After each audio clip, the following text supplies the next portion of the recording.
is he on? What? I don't know. Can you go check in on that? Thank you. All right.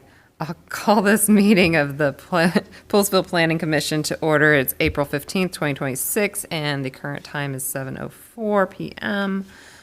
We have all commissioners minus Brian Bupp in attendance. All right. Do we want to start with citizen comment? Jerry, do you want to comment now or after the presentation?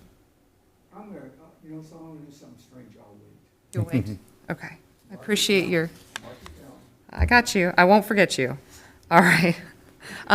Since Brian's not here, Yes. staff announcements? Certainly. So the main announcement is that we're going to have on Monday at the commissioners' meeting, there's going to be a public hearing on the Cultural Arts District ordinance and on the solar ordinance. So both will be have public hearings. There may come from that comments that might come back for changes. And then those are the main things because we're not going to do the budget until the May 4th meeting. So that will be approved then. And then for this body, next month, we have the annual report to the Department of Planning. So we'll present that. And so that's sort of the main things for right now for next month. So we can sort of follow from there. Hello. So during the public hearing, are you guys, just is more of a listening session for the commissioners and for you guys, or were you? Yeah. Because I know that during the last commissioner meeting, I listened to the entire meeting and I was here for a little bit of it. It seemed like there was a lot of like misunderstanding about the CAD. Yeah. And like people were saying things that like were kind of out of left field. I'm not sure how they got the impression they did, but it'd be nice if somebody could, gently push back and say, no, you're misunderstanding this. Like, this is not, So there will be a couple of things. So since that last meeting, we sent out on the website some FAQs about the Cultural Arts Good. District. Yeah. And then those were sent directly to the property owners within the CAD. So anybody can look that up. If you just search Cultural Arts District, there's a page and that has all the information. And then Kevin Best, our attorney, as we talked about, will be there on Monday. And so he's going to touch on a couple of specific things related to property rights and things like that. Great. So there'll be some discussion, but the main purpose of the public hearing is to hear from people. Right. And then either after that, we can have either further discussion or we might at the May meeting, the May Planning Commission meeting, have some actual questions to discuss and do it that way. all right. All right. Anything else? We're good on announcements? No, oh, sorry, yeah, no, that's it. Awesome. Okay, did everyone get a chance to look at the meeting minutes from March 11th? I looked in my right, I didn't see anything. Looks fine to me. I did not find something this time. Wow, I'm waiting for Lexi to scold me. Nope, there's 3 mistakes. There's three, no, I didn't find anything. Yeah, I make a motion, we approve the minutes from the 3/11 meeting as written. Second. All in favor? Aye. Aye. That one was easy. Yes, all right. We have let's see, we're on to new business. So possible recommendations on an ordinance to amend the zoning code to allow decks to encroach into the rear setback in the village overlay zoning. This is, I'm going to let Niles talk about it, but this is a direct result of our last meeting and some of the concerns that were raised there. Correct. So as you just said, at the March Planning Commission meeting, there's a discussion on deck variances. There were 2 for the decks next door. And then after that conversation, you'd brought up some questions about hardship, and that led to Kevin and I having a discussion about those type of questions generally. And one of the things that Kevin talked about is how in the analysis of a variance, it is first there needs to be a defined uniqueness to the issue, right? It can only affect a property or 2 within the neighborhood. It can't just be an issue that comes up. It has to be a specific issue. And then there is looking at hardship. So, and that's the order of operation. And that comes from a state, what is now the state Supreme Court, but the appellate court for Maryland, that determined that it had to go in that operation. It had to go uniqueness, then hardship. So in looking at these particular variances that were, because the village overlay is a little bit tricky, where it has a setback for the house and a setback for the garage, it's this kind of odd thing where the house has a 20-foot setback, but a garage has only a 4-foot setback from that scenario. So when the village overlay was done, there was really no provision for decks. It's completely silent on the question of decks. So what this has meant is, as the developers have developed these properties, they are finding that to fit a relatively standard deck, an 8 by 10 foot deck, on about 15 of the 62 new houses, they would require a variance to have that type of deck. So what the discussion was is that rather than have 15 variances, which obviously fails that uniqueness standard that we just talked about, the decision was instead, the suggested relief was to amend the code. So in other words, to change the development standards and such for the village overlay to have the same standards that is found in the multifamily zone, so that it has the same sort of kind of relief. So I'm going to read specifically what it says in the code, and then we'll talk about that. So this is at the top of the back of the memo I sent you. So it says, one open and uncovered deck with a railing may be constructed on each such dwelling, provided that such deck is at least 1 foot narrower from on each side than the dwelling on which it abuts, or is attached and is on the same plane as the floor of the story on which it abuts or is attached. Any such deck shall be no more than 12 feet in depth, notwithstanding the requirements of this subsection for a 20-foot rear yard. So it's the same rear yard in the village overlay as in the multifamily zone. And a deck that complies with substation may extend to within 10 feet of the rear lot line. So in other words, the deck itself can't be more than 12 feet deep. So these 8 by 10s that would fit within that. And then they can't be closer to the rear property line than 10 feet from the property line. So it sort of addresses, in that way, kind of addresses the concern while still maintaining the sort of the overall footprint in a similar way to the multifamily zone. So that is kind of the suggestion, which is to basically amend the village overlay zone to have that exact same language as in the multifamily, to allow for there to be decks in this community, but to have the same consistent standards across the way. Oh, yes. The other thing to point out is that patios, we don't regulate patios. So they could instead have it all a concrete patio, for example, and that creates stormwater issues with impervious surface and such. So having decks, allowing for decks, allows there to be that versus having a patio, which has other issues. And so therefore, it is encouraging that as well as a type of feature on these homes. And I'm sure there's a good reason for this, but why part of it says that it's got to be a foot narrow on each side than the dwelling which it abuts? So what's the purpose of that? Like, it so seems like it wouldn't flow if it was like... Right. So part of it is to ensure that it's kind of staying within sort of the footprint, overall footprint of the house. Why not say it can't be wider than it?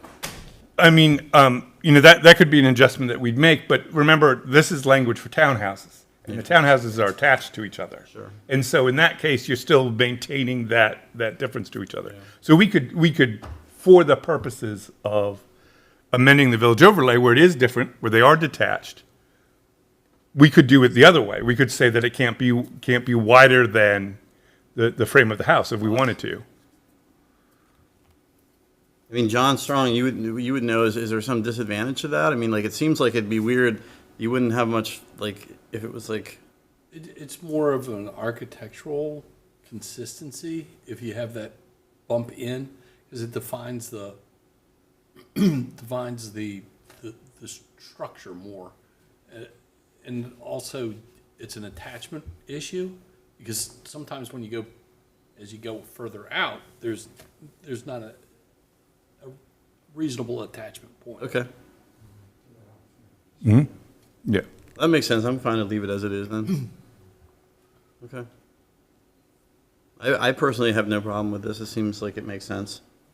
So is our next step then to go ahead and So what I would say, just because of the basis of this ordinance being this, basically this one line, is we could take it, if you guys recommend this, we can recommend it to the commissioners, then we put it in ordinance form and send it to them. Because coming back with an ordinance is just gonna be the whereases for this one sentence. It's not like we're changing anything else. Yeah. If you'd like, we could come back in a month and give you that all of the form, but in this case, because it's not a tremendous difference, you could vote to recommend it, and then we could put it in ordinance form. So that's more of a, I'd be okay to vote to recommend it. I don't know how you guys feel. I think that this should be, my personal thoughts on this is that, given the number, it is not unique, and in no way have we had any pushback amongst ourselves to deny these, and so why not make it a process that is handled by the city? And the two that we approved, it did not go to the BZA. no, so what we did is we paused that process. Yeah. In order to address this. So we informed the Board of Zoning Appeals that we were going to pause that process. I had 2 different conversations with the applicant, Mid-Atlantic Builders, about exactly what we were doing and what the timeline was. So as far as that, what we'll do with this recommendation and approval, and potential approval by the commissioners, is pause until after that process is done. Once that's done, then we can address that. So that would be the way to proceed on that specific part. Yep. Sounds reasonable. So do we need to vote to recommend Yeah, it? yep. Okay, I make a motion that we vote to recommend amending the zoning code to allow decks to encroach into rear setback in the village overlay zone. Is that good enough? Yep, that's good enough. Second? I'll second. All in favor? Aye. Aye. Okay. I think we get a presentation next. Yes, we do. All right, next on our item on our list is the presentation for Maryland's new ADU law. Yes. Okay. Is this due by October, is that right? Yeah, correct. And so that is on one of the slides. But as Jerry pointed out, so I'm just going to, this is about ADUs and things, so I'll just sort of jump right into it. Oh, wrong. Having 2 keyboards, sometimes I forget which one I'm doing with. Okay, so Maryland did a new law, which is HB 1466. This was passed by the General Assembly and signed by the governor last session. So not in the one that just ended today or yesterday, but a year ago. Why it's coming now is because it took until January for the Department of Planning to give us all of the information that they had provided. And even some of that came out later as well, like since January. But that's when they gave us the model ordinance and the things that were in the packet and on the website about how they kind of wanted to do it. So we had to sort of wait until they were telling us all of that information.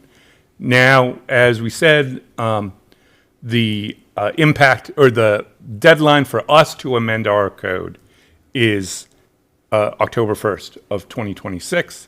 And so that's why this is coming to you now. Okay. So what Maryland is trying to do with this law is to promote and encourage the creation of accessory dwelling units on land with a single-family detached dwelling unit as the primary dwelling unit. And so in the ordinance and throughout their language, they talk a lot about the idea that this is only really in single-family zones. And so we'll address that when we come to it in a little bit.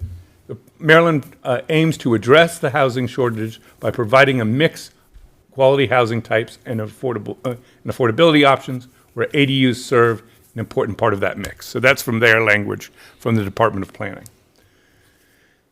The law does not change how the town regulates ADUs, and what I mean by that is specifically how it regulates it in terms of zoning. So we, as you'll see in a couple of slides, generally use accessory dwelling units and other types that fall under the state's definition of accessory dwelling units, which we'll get to in a second, as special exception with a couple of exceptions to that rule. Unlike the solar ordinance, which we dealt with last month, this allows us to still use those levers of special exception, conditional use, and things like that to address accessory dwelling units. So in other words, this law does not liberalize how local governments can regulate the zoning of ADUs. Instead, what it does is it regulates the conditions around which we could approve an ADU, okay? Other thing to note is that the task force that the state set up to look at ADUs recommended allowing it as a permitted use, but the state law did not mandate that. So in other words, the state's sort of position is that local governments should do accessory dwelling units as a permitted use, but they're not requiring us to do it as a matter of law, right? So just to make that clear. Okay, so current zoning. So this is what we were just sort of talking about. ADUs, as defined by HB 1466, are covered by 5 specific uses to some degree, and we'll talk about a couple of exceptions, in the town of Poolesville's use chart. So accessory apartments, guest rooms, guest houses, farm tenant houses, and farm tenant mobile homes. Regulatory status, most are regulated by special exception. Permitted use in PCOM, tenant farmhouses are allowed in the PTR 2+ and the PRD. So those are the only ones where it's permitted, okay? And that's sort of specific. So 1466 compliance allows local jurisdictions to continue using special exception, as I just discussed. So I just did this quick, just to kind of show you how it looks in the use chart. And the reason why I bring up sort of where it's permitted and not permitted is since all of these sort of fall into what the state's definition is, we may want to address these all at once. Like, in other words, change it so that it's one use, and then figure out how we want to do it in each zone through the patchwork, or we may look at specifically those farm tenant houses. PTR 2+ is a residential zone, but it's a transitional zone. You know, so that's where it's a question of, do we want that to be consistent, where it's by special exception just because it is a residential zone, or do we want to try to leave it as is and have these different uses while updating the definition, which I'll get to in a second. Okay, so I sort of broke down the various parts of the ordinance, give specific framework for various conditions under which we have to address or not address, depending on our ordinance, what the state is mandating. Okay, so what I did is I kind of made notes in red that are like things that need to be updated, and then things in green where we basically comply with the state law. Okay, so permitted zone complies. Must allow ADUs on all single-family residential land where a detached unit is the primary dwelling. Then in quote, that quote that I have there is from the FAQs that the Department of Planning sent out to all municipalities, and to sort of further clarify that question about adequate public facilities was one, but also how special exception and things like this work. So that quote is, special exceptions and conditional use is allowed by right, by right zoning is considered, but by right zoning is considered a best practice. So it got a little bit squeezed there. So that's just saying what I just said before. You're allowed to use special exception. They prefer permitted use. But the way ours would be set up basically complies. It's just more definitional. The definition. So this is basically, and I'll read exactly from the ordinance in a second, or from the state law in a second, but its definition is a second dwelling unit with independent facilities, sanitation, cooking and sleeping, can be attached, detached, or enclosed within the primary unit, okay? So our definition is similar to that. It's more about tweaking words to make it comply. But for example, one question that I had from a resident was about whether if they renovated their basement, is that an ADU or not? And in our code, it's not clear because our code makes accessory dwellings a separate detached unit versus one under the state definition that includes all of those different types of things. So that's a good example of how we might need to update the definition to make it consistent with state law, which is what they require as well. Does that then make that updating a special exception under our current, is it already a special Yes, exception? correct. So like, what we would fall it under would be that guest room. So if we go back, And that was, guest rooms as an accessory use for compensation. If you notice, outside of in the commercial zone, in every residential zone, it's by special exception. And then if you look at accessory apartment separate dwelling, as I talked about, it is a special exception in every residential zone. So if you look at those uses together, they're already special exception. So what we would do is either update the definition, right? Since we have to do that anyways. And then, since all of them basically have the same zoning category, we could just keep it as the same zoning category. We wouldn't be changing the zoning. We would just be more matching definitions to zoning, if you see what I'm saying. yeah, if it's not for compensation, say if you have an in-law suite. Right. With all those facilities, but they're not paying. Right. So That's- that is where, so if you can, it gets a little bit confusing because these definitions aren't clear in the code.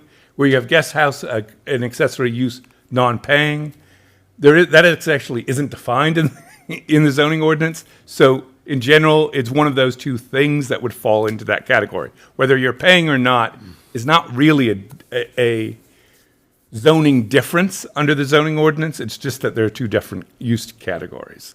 So it's the way that Wade and I are talking about this sort of clarified it is that either way, a guest room for compensation or not compensation kind of falls under the same category.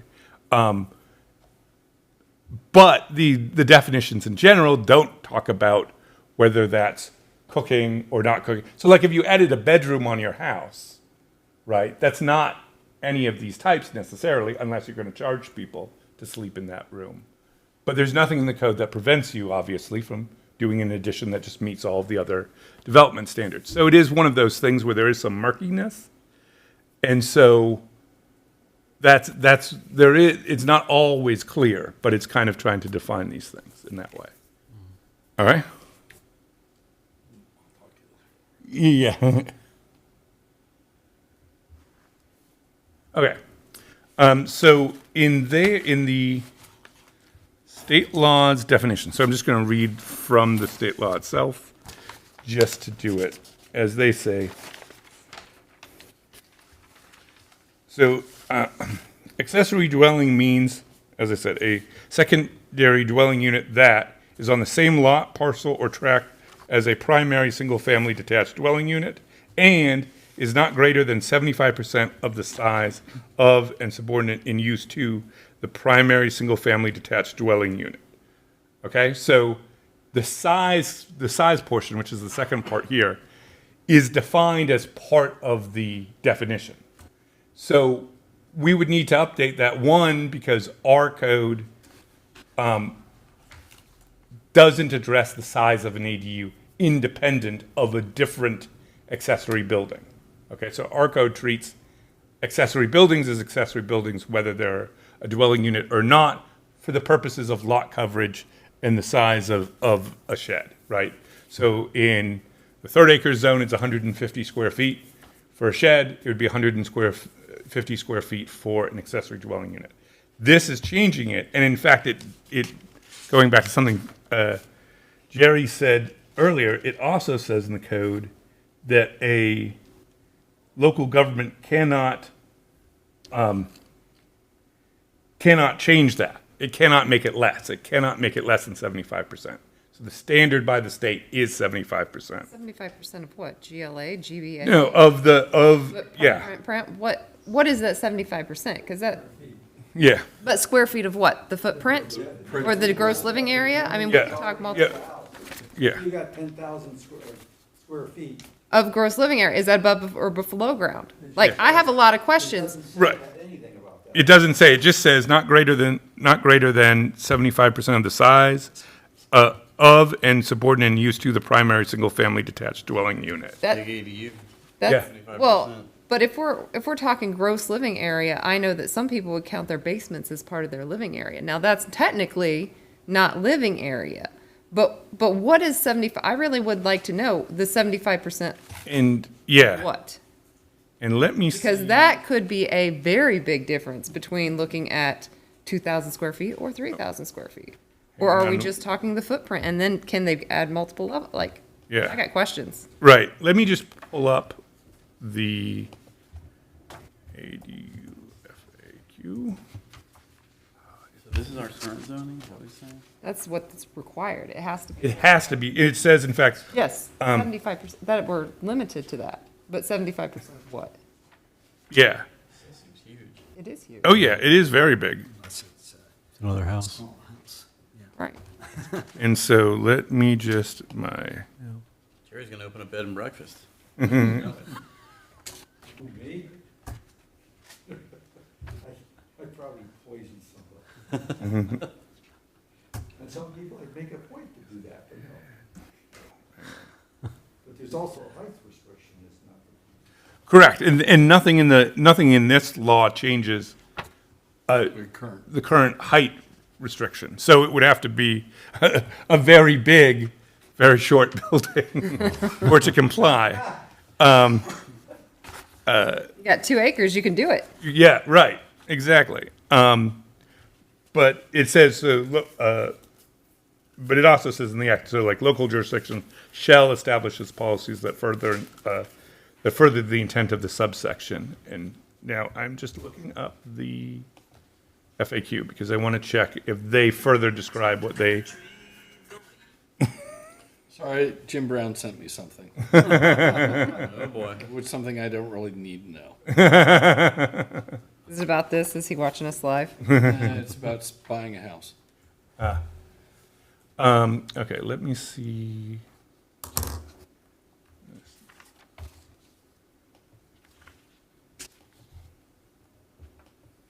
Okay, we'll give it a second for that to load, but it doesn't, as I said, the act itself doesn't define it more than just that. So, that could be something that we look at here. It's coming up. Let me go. Seems, as an aside, it seems like hard to believe that we would ever, no matter what we do here, we'd ever be in a position to approve any accessory dwelling units anytime in the foreseeable future with the water sewer being what it is. Section on best practice recommendations. Yeah. I'm looking. It says MDP recommends using the square footage of the finished Living living area, above grade. That's Yeah, That's okay. the part I wanted to know about. Yeah, Above perfect. grade. Yep, and I found that on the FAQ as well. So when we amend it, we can add that as part of the definition. Yeah. I think it's important to clarify that. Yes. And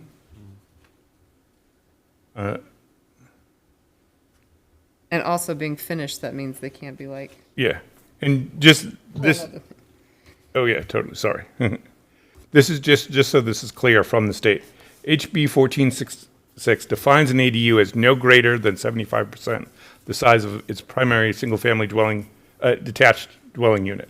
Because local jurisdictions are required to authorize ADUs consistent with the state definition, local jurisdictions may not limit the size of ADUs to anything below the 75% limit.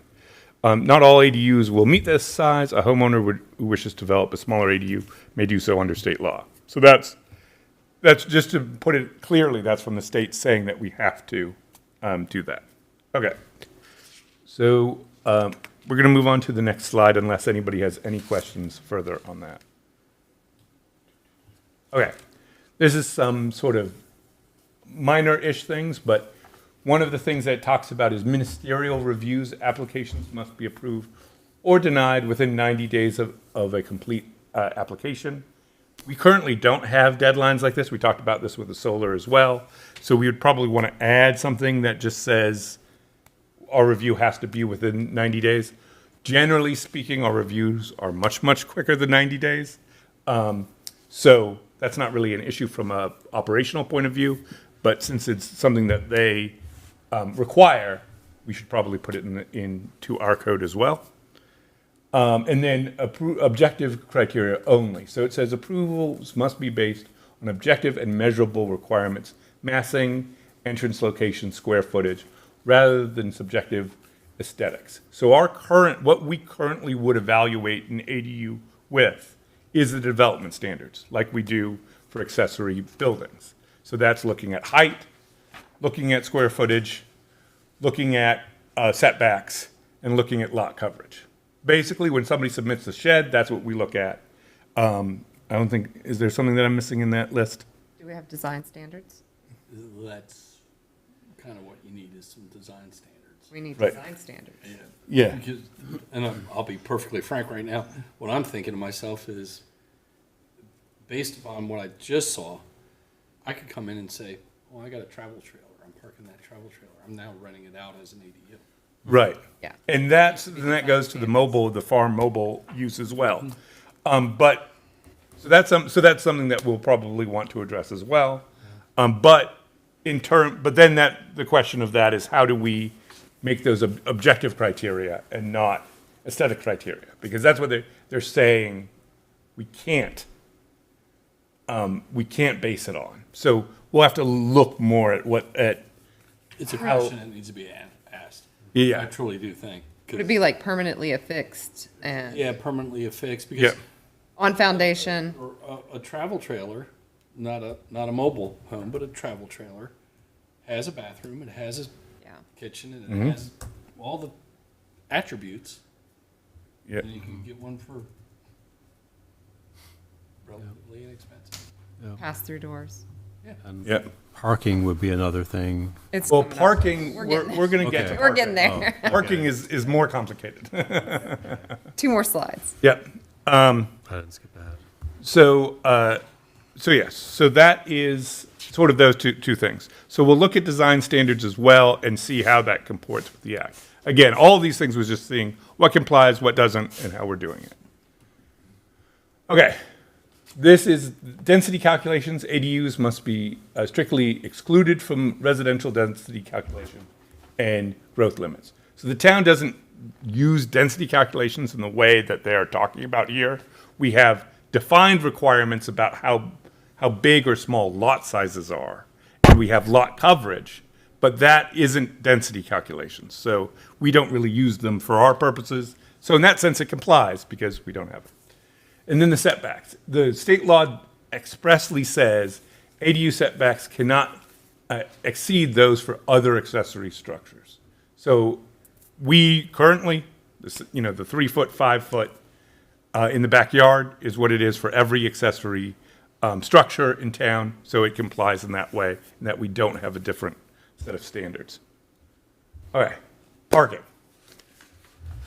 So what the state law says is that if you want to add additional off-street parking requirements, you have to do a traffic study. And you have to do it not for people applying, because this was a question Martin asked me this morning, not when people are applying for an ADU. We have to do it to put in standards in the first place. So if we wanted to put any on-street parking or off-street parking requirements, we would have to do a study of the single-family zones to say to prove that there is not sufficient space that would require off-street parking. The place where I used to work, the Village of Martin's Additions, this is a real issue. There is not space on the street for additional cars. You go in every morning, that's why I had the venue. It was this small, so it could fit anywhere in the village. And that's a place where that would be an issue, where they would do a parking study and say there isn't space. Here, we don't really have that problem. If you look on our streets, most of the time, there isn't issues. People being able to park on the street. So we'd have to sort of justify that type of thing. The other thing to note is that, because I flagged it when we were doing it, after Martin and I talked,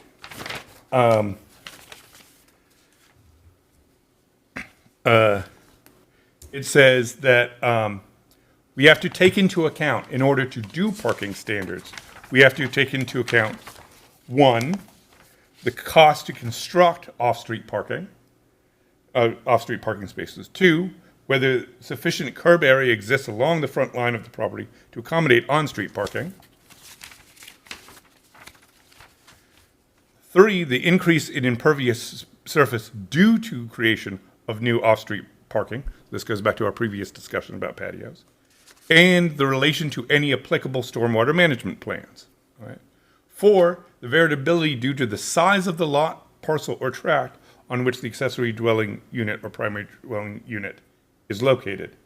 And then it says, as I said, about they have to do the restrictions before putting in standards. And then 2, a local law adopted under this paragraph shall provide for a waiver process from the parking requirements. So even if we do put in parking requirements, we have to provide a waiver process for people to be excluded from it. So that's all to say, We won't. it would be very hard to do parking requirements. We can't justify it. And it probably isn't worth doing the study anyways, just from what we can see, So that becomes a real challenge in doing that. The question that I sort of thought about is, because it's under a special exception, could the Board of Zoning Appeals, implement parking restrictions on it as a condition of the use, right? But then the question there becomes does that run afoul of this idea that you need to do a parking study anyways, right? So because you'd still have to prove that they couldn't use on-street parking to cover it if we were requiring someone to do off-street parking. So that was just a sort of my thought process in response to that question. I do these type of studies in Alexandria. Yeah, We don't have a parking issue for this sort of situation. We just can't Yeah. justify it. right. And also, we're not talking about the areas of town where we have parking issues, which tend to be in the higher densities with the townhomes and the attached houses. Those won't be qualified for No. ADUs anyway. We're talking about homes that have significantly more linear feet along the curb anyway. Yes. We would never be able to justify it. So We that's would have just, to have 80% of the street filled with parking before we could start that justification process. right, exactly. So it's one of those things where they've already put the constraints on, and part of this is because local governments were using parking as a justification for not having ADUs. So it's because the point of the act is to encourage it. They're trying to tamp down on those ways that you could discourage it. Don't worry, Jerry, we're not gonna recommend spending your money on a parking study. Well, it seems like you're gonna have to. What about somebody, if you have. the You land- can't justify it. Why spend money on something you can't justify? No, excuse me, but if you have no curb and gutter, and you're on 2 acres of property, why couldn't you put a parking pad for the guy, for the person in the auxiliary building? Just put a pad there where they park. I know people who have parked on their lawns, parked next to their houses, and everything else, So, well, that's a different question though, because we couldn't require, the way that this is written, we couldn't require them to add that parking pad, but they could do it on their own. Yeah, It Yeah. doesn't restrict them from doing it. Yes. It just doesn't require them from doing it. Yeah. All right. Sorry, proceed. Yep. Okay. So fees and utilities. Poolesville may not charge, using the state law, but as I just said, Poolesville may not charge impact fees on ADUs less than 750 square feet. For larger units, fees must be proportional to the primary dwelling square footage. We don't currently charge impact fees for under those special exceptions that could be granted under the code now. So this wouldn't necessarily change that. It might be worth putting in that size indicator so that we could potentially, again, going to that 75%, somebody were to build a 75% one, then we would probably want to charge some version of an impact fee. Again, similar maybe to the townhouse rate or something like that because of the overall size. So that could be something to consider, but it's not requiring us to update it. That would be something for consideration. Yeah, I mean, like the reason for an impact fee is because there's more stress on the sewer system and the schools and all those things. And so it would make sense to charge one. Right, and that goes to that point about adequate public facilities and the fact that this bill does not limit us, which we'll get to at the end, does not limit us in terms of those issues to consider. Yeah. Okay. And then utility connections, separate water and sewer connections or fees cannot be required if existing connections are sufficient unless specific town criteria are authorized. So that might be something that we do want to look at, but it's not requiring us to change it from it is now. Because again, we don't require a separate connection for an ADU. If it's large, like that 70, we could use the same thing if it's 750 square feet or larger You probably want to go ahead and do that. do something along those lines where they have to connect into the existing lateral system. Yes. Okay, so that we don't end up with double taps and things Yeah, like that. yeah. And if they want to have a sub-meter, no matter what, in many jurisdictions where the meter is set is at what we call the curb stop, which is at the property line. Okay, so, but in our case, most of our meters are set inside the homes. So somehow they would have to have the water pass through that meter through the home, which may present other difficulties in their design. Yes. But I think that's on them. Yes, that is entirely on them. Yeah. They would have to figure that out. But, if they wanted a sub-meter or something like that, there are places in town that have water-only meters for certain things. And then when there's multi-tenant buildings, there are things like that. I think that again, what would be is if it was a sub-meter, it would be up to, the water would pass, my recommendation is to pass through whoever the property owner is, okay, that meter. And then however they decide to distribute the water payments, that'll be between those two. Mm-hmm. Which then gets into another question of how do you, let's assume that Harry homeowner and Tom over on Tom in the ADU decides not to pay his bill. Well, like Jerry brought up, landlord-tenant things, and this is a good example of that. And that is currently not our jurisdiction. I know. That is a county issue, but there might be some way in which, we already have issues now, very rarely, but there are times between tenant and owners in rental properties. Right. So this is not unusual, So it's something to consider as well, definitely. Yeah. Okay.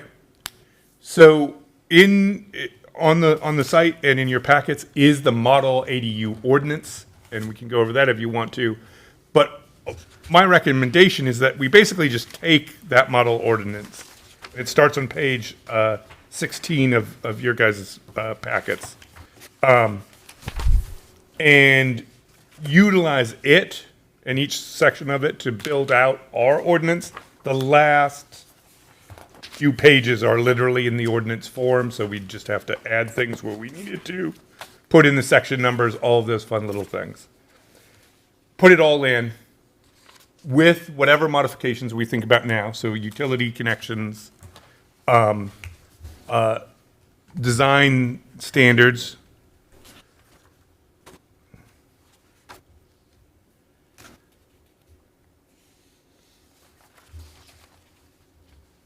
I believe it already has the impact fee stuff, I think, in it, and we could just modify it.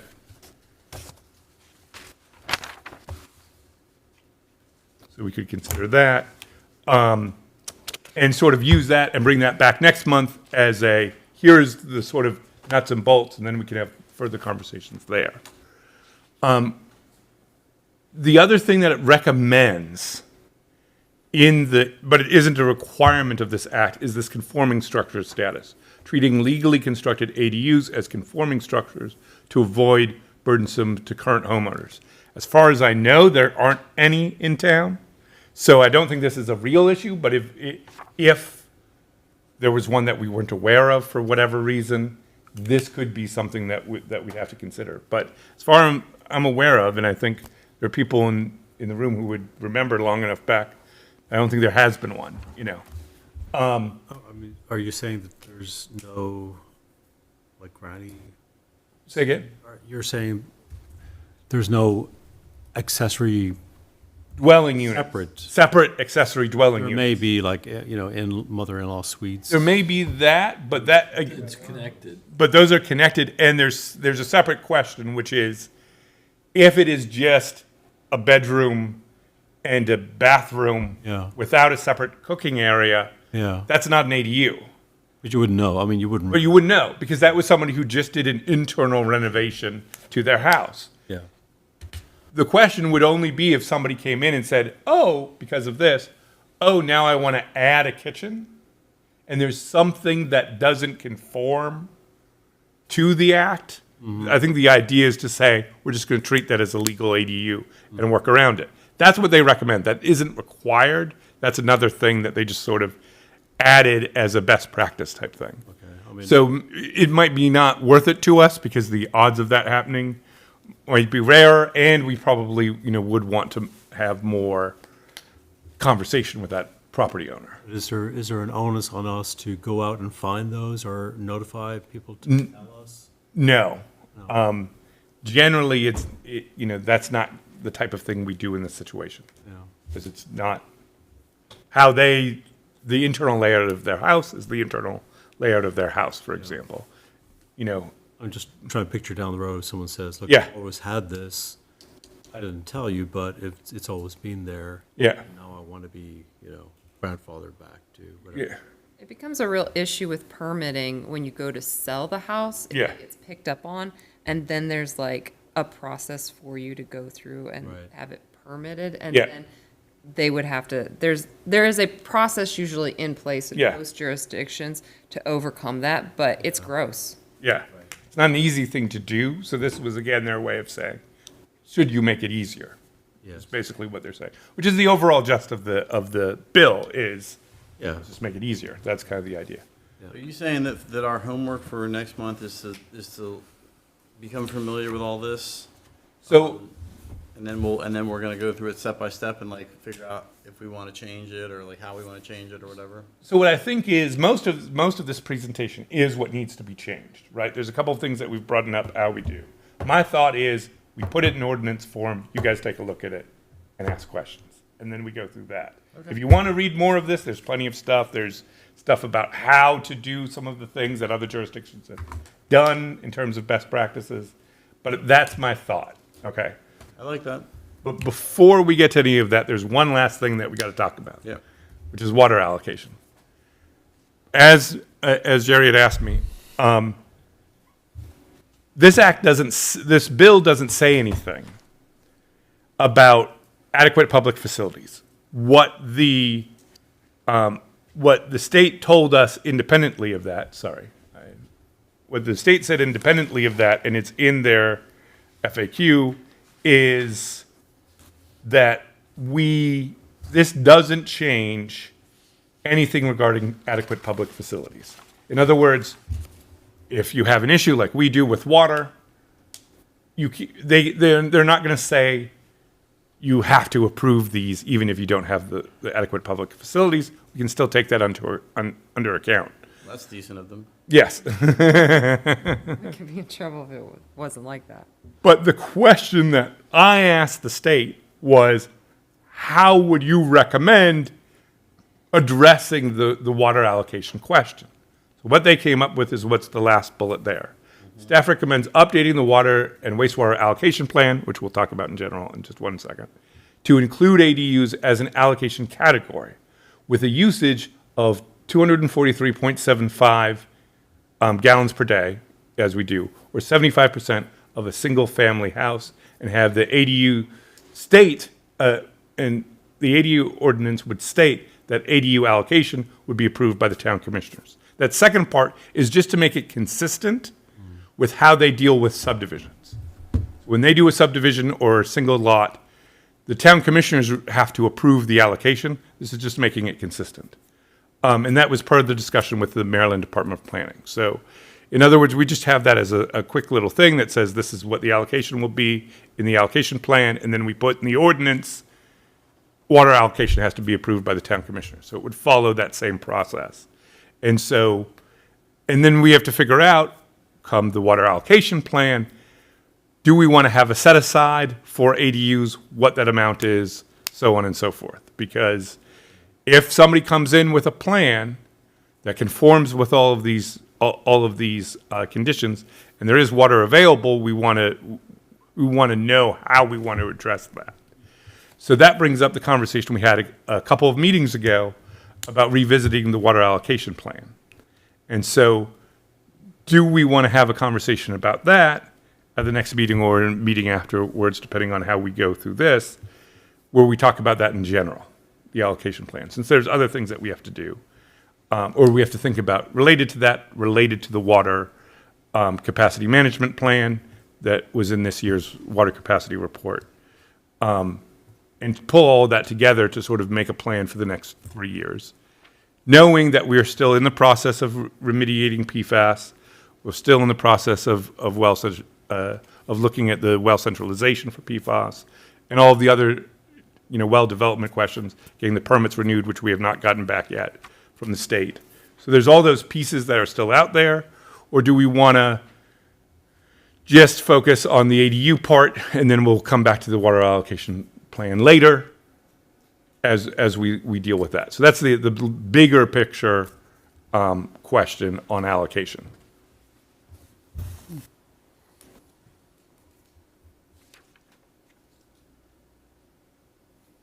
I've got a broad question. Yeah. About this. And I'm not recommending this at all. I'm just bringing it up as a thing. With the interest in aging in place kinds of things and introductory housing for young people, is there any thought at all about connecting this to that? That actually these kinds of things can be a way to provide that kind of housing. Well, it seems like it does connect naturally, right? Like, My first thought, like I said, was not rental property. It was exactly what you're talking about. It was either parents or, like you said, kids, because, getting out of college, you're not going to be. Yeah. Yeah, I mean, I wouldn't like to see water allocation being the holdup for a situation like that, whereas a completely separate, brand-new development, accessory dwelling, definitely has to be considered in that situation. And that might be the way of addressing it. How do we address ADUs attached versus detached in terms of water allocation? It's a preference. Yeah. And that'll be something that state law, Maryland State Planning may need to address. Well, and that goes to we had a conversation about that earlier, about this bill in no way touches on the idea of what water allocation means for communities like ours who operate on wells and who have these limitations, as opposed to, Baltimore or Montgomery County or PG County. WSSC. Or Yeah, mm-hmm, A larger. yeah. But, okay. When are we getting our water numbers, do you think? And the permits? When So- are we gonna find out about permits? Well, right. We submitted in October, and we have not heard back. We had one question in January. We answered that, and we are still waiting. So we hope, they originally told us it would be, it's like 6 weeks or something like that, and it's been, 6 months. So hopefully sometime soon. The good news is in terms of operationally, once we applied, it sort of pauses the expiration on our current permits. So we are operating under our current permits. We are waiting. We are just waiting for the paperwork on the renewals. The second thing to say is one of the things that we did ask were specific questions about water balance, where the water is coming from for the different watersheds, and how that impacts the different wells. So part of what might be delaying their response to us is answering those questions, which have to do with hydrology and more of the science side of things. So it might be to our benefit that it's taking this long in the sense that they are doing their due diligence and might give us answers that might help overall in the process.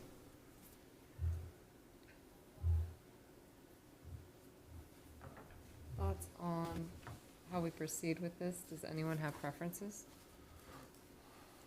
Just the water part, or the whole thing? I mean, yes, I think the question is, do we want to tie water into this and proceed as a bundle? Or do we want to sort of look at this as the ADU and consider that water piece, which is a big part of it, separately and maybe as like an add-on later when we. Right, and a holistic, Yeah. since we're looking at the water holistically.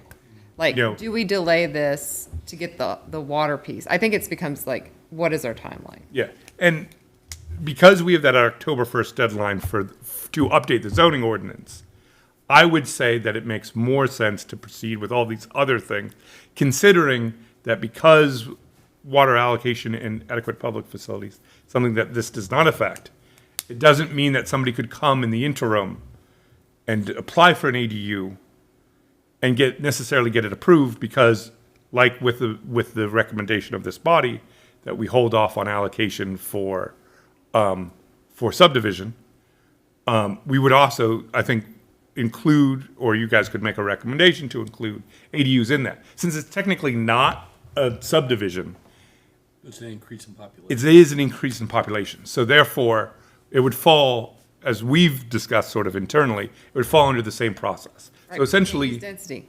right, we can't use density, but population is different in that sense than density. But it is something that changes the dynamic of the town that would require a process to go through with the town commissioners approving allocation. So like that part should be part of the ordinance anyways, both for consistency and so that it means that there's no rush necessarily on dealing with the water, because the water issue isn't going away versus we have a deadline for the rest of this ordinance.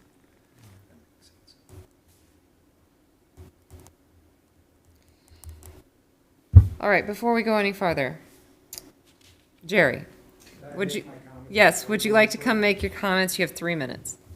It's already started. Really? And I'm taking out, You I'm don't know taking how out much the, patience exercise. You drained me for the rest of the year. Thank you. Oh, take your time.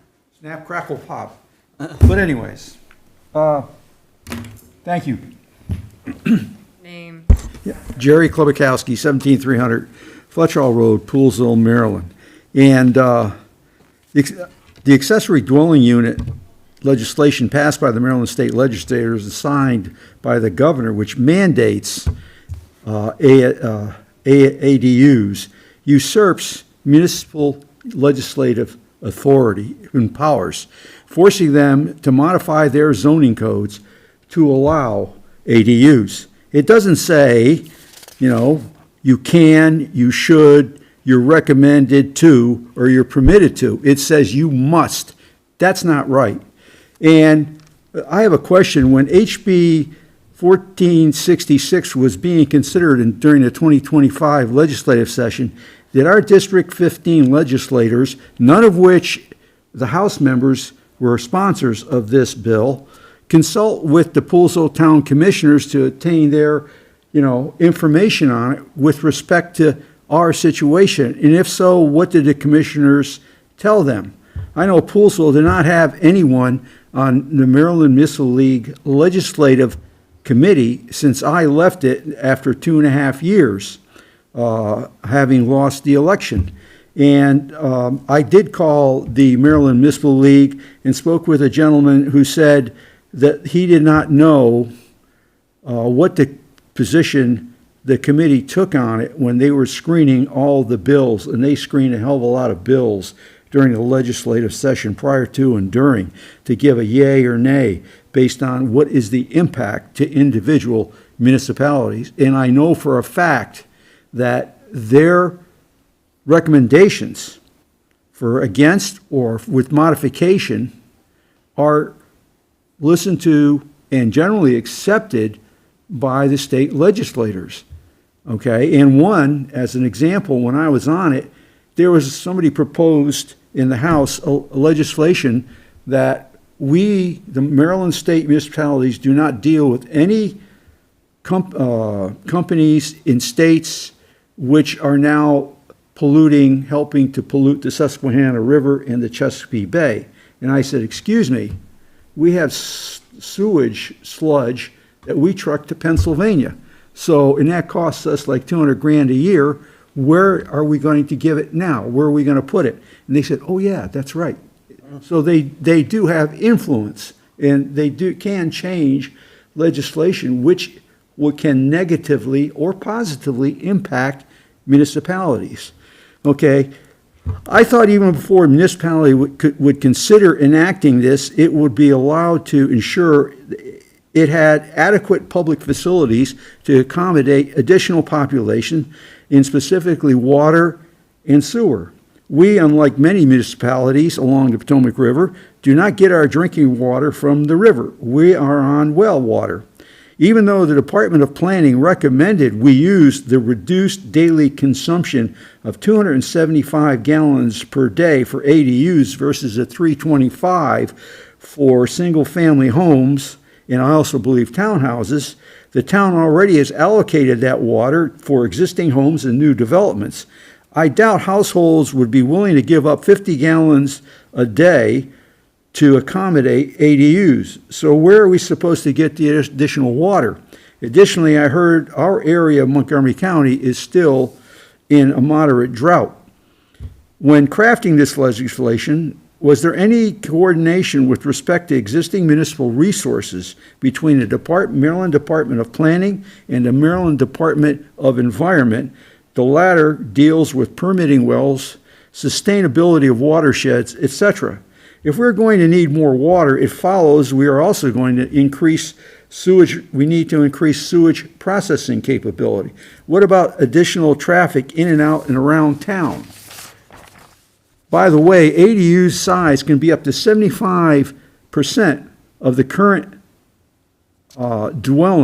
detached dwelling on the property, which I recall is larger than what Montgomery County was going to allow, which was basically the same size as a 40-foot shipping container that you see on container ships and backs of tractor trailers.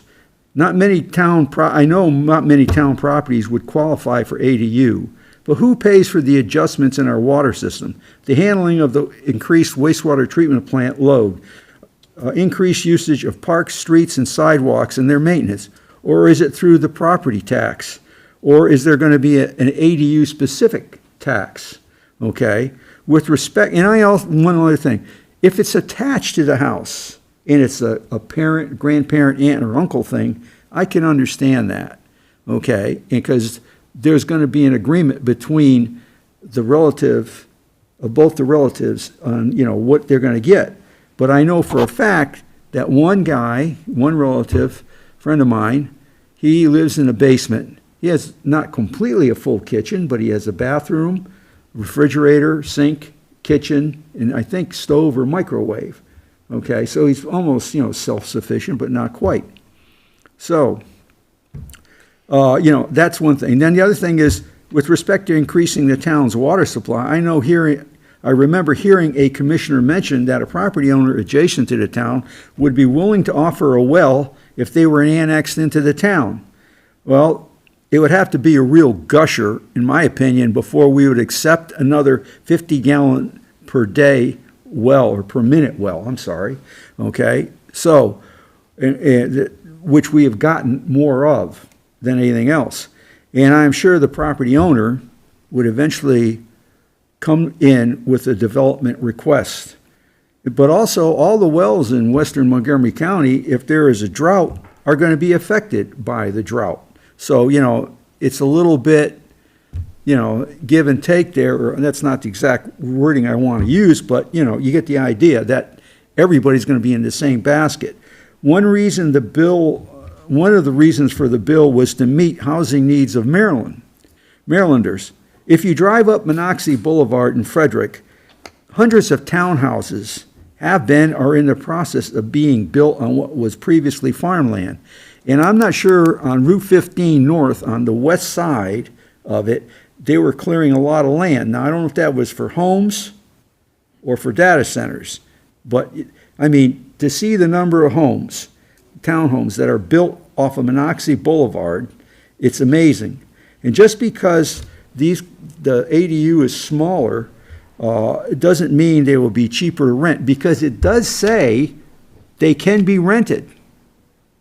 So it doesn't mean, if you look at, especially after the property owner goes through all the loops of the town and county approval process and then builds it.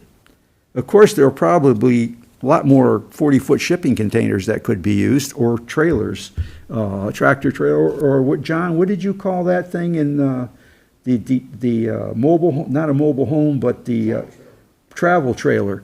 And I know of one instance in town where I think there's one connected to an existing house, and both electricity and water. Anyways, so what property owner, and also there's other unintended consequences that we really don't think about. Did anyone bother to consider unintended consequences? What if the property owner sells the property which has the ADU on it? The new owner decides he doesn't want an ADU. He wants a work shed, whether it's for him or his wife, business, whatever, and tells the occupant, you're out of here. And the occupant doesn't decide to vacate. Now you've just created another problem, which they will come to you first, and which you will then redirect them to the Montgomery County Department of Housing and Rental, etc., because we have an agreement with them that they will handle it. But you're creating a situation which shouldn't be created. All right? And, okay.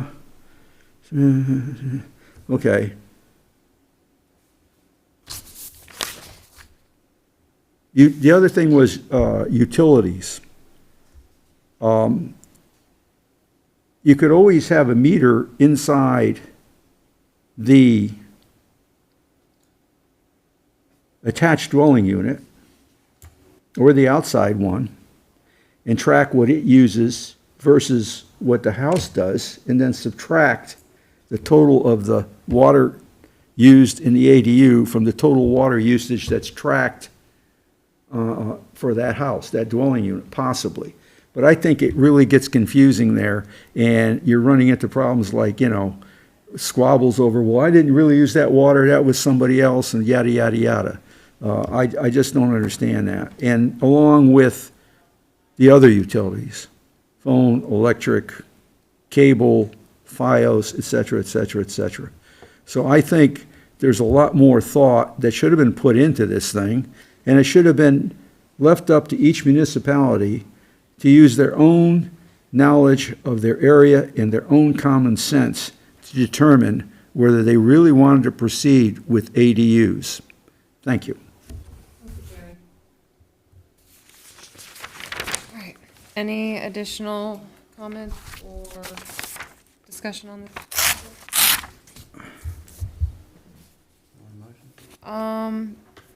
2 seconds, but yes. I just want to go over, plan for next month is, Yeah. my understanding is that you will come back to us with an ADU sort of structure for how to proceed Right. on what it will look like. on what it in the would look actual- like in the actual ordinance. So using the model ordinance, the idea is to use the state model ordinance, amend it in the ways that we've discussed, and then bring that back to you so you can kind of see it.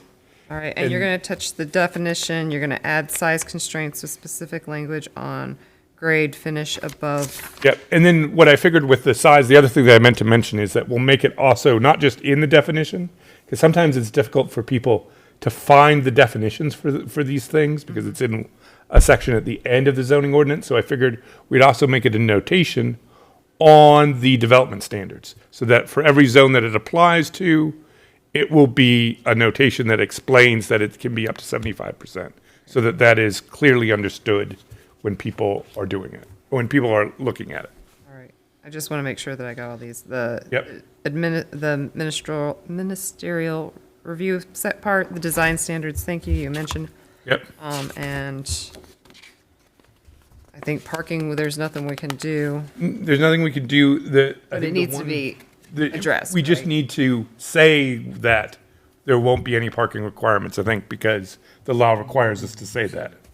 Will you provide any recommendations or staff comments on impact fees and what those numbers actually look like? So what in thinking, yes, is the short answer, but in thinking about it, I think we want to have the discussion of that size again. So if it's over 750 Yeah. square feet, we have that size, and then what do we make that fee to be? Do we make it tiered by the size? You know, Probably the best way to do it, because you already do it with the townhomes, yes. is tiered by the size. Yeah, so I think that we would say between this and this, it would be this much, between this and this, it would be this much. Okay. That kind of thing, depending, but that's, or it could be flat. It could be a flat fee if you Yeah. choose, if it's over 750. That would be the easiest way to go, of course. Yes, but we might just have to do it as two You know, parts. If you've got a 20 by 40, the likelihood of having, 3.25 people living in those is going to be different. Than, It could than be a small one that scalable. has one, yeah. So we can look at the scale. That was the one thing I wanted to mention about that. Okay. And then we have the annual report next month, right? Correct. So we'll have the annual planning report. They've modified it a little bit, so there's more questions that we have to answer. But that also is good, since there are things that we can share and respond in that way as well. I don't have anything else. I make a motion, we adjourn? Second? All in favor? Aye. Aye. Thank you, everyone, for a very good, productive meeting. I feel like we got and I'm stuff not done. sure, but the reason it may be hooked I up feel like we just went through all this chaos and like hard work with the travel trailers. culture arts